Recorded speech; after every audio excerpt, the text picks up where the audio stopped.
आज तपाईहरुले खुशियाली मनाउनु भएको छ।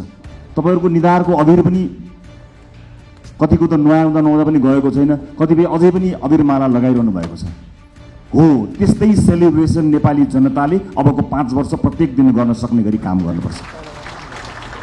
तपाईको परिवार कति खुसी हुनु भएको छ नि, माननीय हुनुभयो भनेर। परिवार आफन्त देश विदेशमा ओहो कत्रो सेलिब्रेसन चल्यो होला, केक काट्नु भयो होला, दियो बाल्नु भयो होला, रातभर रमाइलो गर्नुभयो होला, खानपिन कति रमाइलो गर्नुभयो होला नि।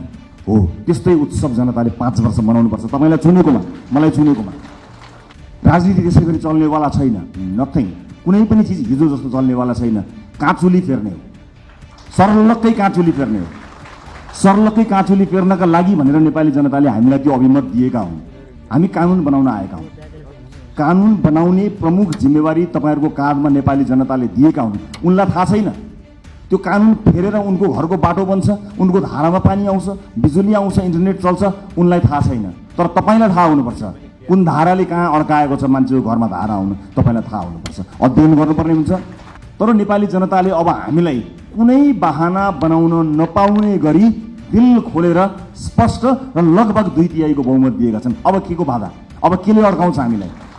अब अड्काउने भनेको तपाई हाम्रो नियतले मात्रै हो, पालना गराउने छ। किनभने परिवार ठूलो भएको छ, अनुशासित हुन सकेनौं भने त्यसले अर्कै किसिमको एउटा अराजकता सृजना गर्छ। अराजकतालाई हामी कदापि स्वीकार गर्न सक्दैनौं। यसै पनि विभिन्न किसिमका अराजकताबाट समाज आक्रान्त भएको यो अवस्थामा हामीले अत्यन्त अनुशासित हुनुपर्ने छ। किनकि जुन आशा र अपेक्षाका साथ नेपाली जनताले भोट खन्याएर दिएका छन् नि, त्यो ठूलो जिम्मेवारीको महसुस तपाईलाई प्रत्येक दिन हुनुपर्छ साथीहरु, प्रत्येक दिन हुनुपर्छ। यो देश अहिले पनि बनेन भने कहिले पनि बन्दैन भनेर साथीहरुले भनेका छन्, हर ठाउँमा भनेका छन्। तपाई भोट माग्न जाँदाखेरि आमा बाहरूले रुँदै के भनेका छन् तपाईलाई थाहा छ? बाबु यो देश बचाऊ भनेका छन्। सुन्दाखेरि यो देश बचाऊ कति सामान्य कुरा हो नि, कति गहन कुरो छ, कति गहिरो कुरो छ, कति ठूलो कुरो छ भन्नुस् त। यो देश बचाऊ हामी जस्ता सामान्य मान्छेको हातमा, नीलो झण्डा फरफराउँदै हातमा घण्टी बोकेर हिँडेका हाम्रा हातमा, हाम्रा काँधमा देशका ज्येष्ठ नागरिकदेखि बालक बालिकाहरूलेसम्मले यो देश बचाऊ भनिरहेका छन्।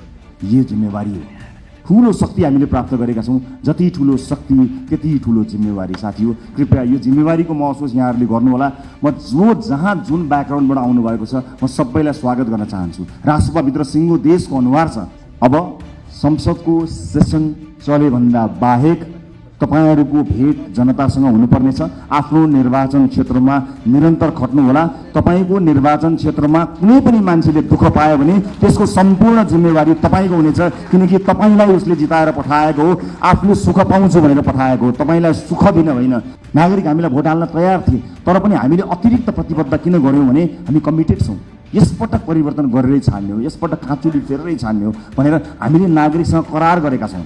पार्टीले क्याबिनेटमा कसलाई पठाउँछ भन्ने कुराको निर्णय आज यतिखेर तपाईसँग उभिलासम्म हामीले गरेका छैनौं। पार्टीले सही निर्णय गर्छ, कसैलाई तपाईले भन्नु पर्दैन। हामीलाई थाहा छ, तपाईहरुको विज्ञता थाहा छ, तपाईहरुको क्षमता थाहा छ।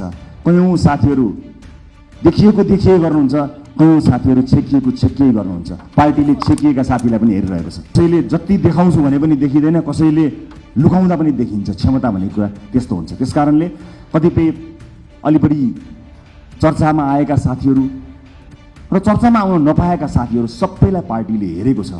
कयौं विषयका विज्ञ साथीहरु हुनुहुन्छ। म सञ्चारकर्मी साथीहरुलाई के पनि अनुरोध गर्न चाहन्छु भने सार्वजनिक चासो र सार्वजनिक छविमा आइसकेका भन्दा पनि राष्ट्रसभाभित्रका 101 विज्ञ साथीहरु यो हलभित्र हुनुहुन्छ। अलिकति क्यामेरालाई फोकस गर्नुभयो, अलिकति tilt down, tilt up, left right गर्नुभयो भने यो हलभित्र 101 विज्ञ साथीहरु हुनुहुन्छ है साथी हो। त्यसकारणले आम नागरिकलाई ती साथीहरु बारे पनि जानकारी दिदिनु होला है।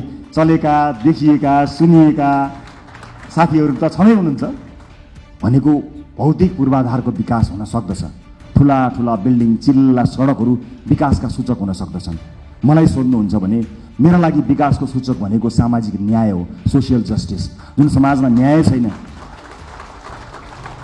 जुन समाजमा विभेद छ, त्यो समाज मान्छे बस्ने समाज होइन।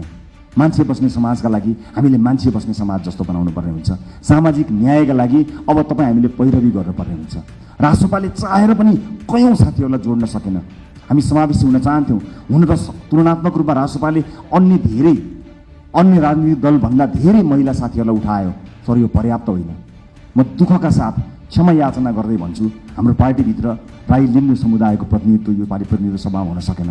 सभापतिका हिसाबले म क्षमा माग्न चाहन्छु र म विश्वासका साथ भन्न चाहन्छु आगामी दिनमा समावेशिताको यो महत्त्वपूर्ण कडीलाई प्राथमिकताका साथ अगाडि राखेर अगाडि बढ्नेछौँ, म विश्वास दिलाउन चाहन्छु।